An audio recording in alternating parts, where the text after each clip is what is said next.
మన చిన్నగున్నప్పుడు చదువుకున్నాము, ఇంటికో చెట్టు ఆరోగ్యానికి తొలిమెట్టు అనేసి. మనకిప్పుడు ఇంట్లో చెట్టు పెట్టే అంత ప్లేస్ లేకపోయినా కానీ కుండీలలో కొన్ని చెట్లను పెంచుతూ ఉంటాము. హలో అండి, వెల్కమ్ టు విజయ ఛానల్.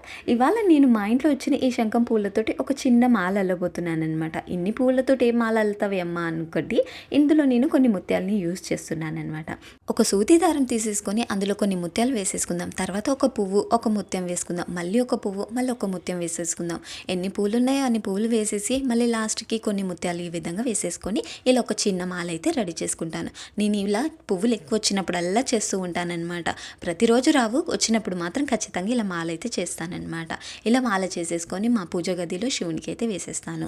అయితే ప్రతిరోజు వచ్చే 2-3 పువ్వులైనా సరే నేను ఎండిపోయిన తర్వాత ఇలా తెంపేస్తానన్నమాట. గులాబీ రెక్కులు కూడా ఉంటాయి కదా, వాటిని కూడా తెంపేస్తాను. వీటన్నిటిని కూడా ఎంచక ఇలా డ్రై చేసేసుకుంటాను. ఇవి మార్కెట్లో చాలా రేటు ఉంటాయి, వీటికి చాలా వాల్యూ ఉంది. మనం అలాగే పడేయకూడదు కదా, అందుకనేసి నేను మార్నింగ్ రొటీన్లోకి ఇది యూజ్ చేస్తూ ఉంటానన్నమాట.